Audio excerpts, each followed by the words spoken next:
मो पुओ को मो भौणी चोरी करिछि मो पुओ को मते खोजि दियंतु काम को गले संध्यारे फेरिले आउ देखिले घरे नाबालक पुओटी नाही अनेक खोजिले मध्य पुओ को पाइले नाही।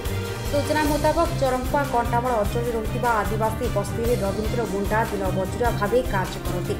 सप्ताहे पूर्व अर्थात गत 9 तारिख कामरू फेरी रवींद्र देखिथिले कि तांको नाबालक पुओ घरे नाही। अनेक खोजाखोजी परे पड़ोशी पाखु जानिबाको पाइथिले कि बस्ता थानाधीन पथुरिया ग्रामर रवींद्र भौणी मामी राम और तांको भिणई बलराम राम रवींद्र घर को बुलवा बाहाना आसी तांको पुओ को चोरी कर नहीं जाइछंती।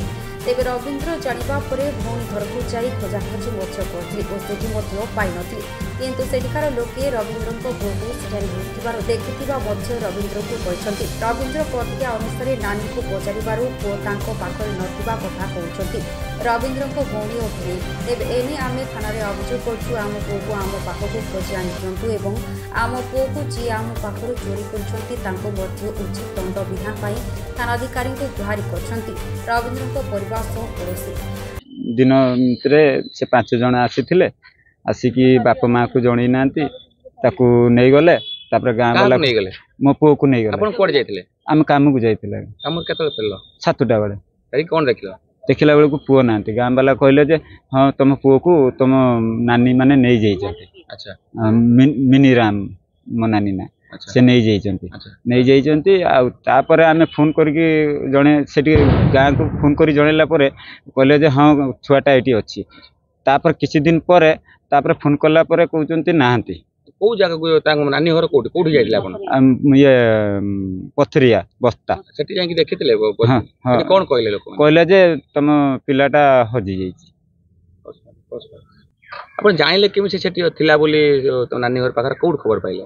एटा गुटे मो नानी कहले जे मो पाखर अछि। अच्छा सेठी कि आपण जाइले बुझितले? हां सब बुझिली गां से बुझिले जे कहले जे नाइ पळै जाइछंती माने हजि जाइछंती कहले मो नानी निजे कहले हजि जाइछि। गां लोक पचारथले आपण? हां पचारले से भी कहले हां एरकम कहले आ पिलाटा कुआडे चली जाइछि आ सेटा मु किछि बुझुनी आ से मो जिमिति पिलाटा नैचंती मते सिमिति मते पिलाटा को फेरे दियंती मते न्याय दरकार।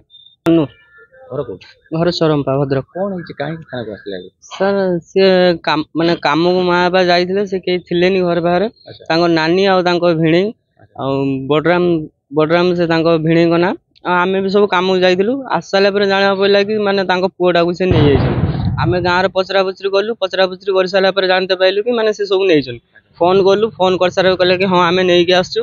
अबिया सडली माने सप्ताह पर फोन करी कहउछन कि पिलाटे हजि जाइछि तापर थाना माने बस्ता थाना को जाइथिले सेठी केस कले केस फेस करी खोजा खोजी कर साला पर से माने आमे जानि पानु कि से माने नै जंदी से मानु नांदे थोड़े बोली हमु न्याय टिके दरकार काना तांग मां बांगर गुटे बोली पुओ दीटा झियो छन छोट पुओटे भी से तांगर अबिया 7 वर्ष। कोन संदेह करछन से जो नानी जे नेइथिले? आमे संदेह करिया चाहू कि से पिला से रखी जंदी कि मारी दे जंदी कि बंची जंदी आमे जानिनु से विषय रे। आमे चाहू कि आम पिलाटा मिल जाऊ हमहु कारण तांकर अबिया बुढ़ा बुढ़ी 2 जण खटु जंदी तांकर 2टा छोटिया छोटिया छुआ तांकर माने मुंड उपरु के ना दे गुटे बोली पुओ तांकर सारे से बंचु जंदी सेटा चाहू कि आमे अनुरोध करछु कि थाना को आसछु कि आमुटी न्याय दरकार। भद्रकरू कमल लोचन पंडांग रिपोर्ट डुमानी टीवी।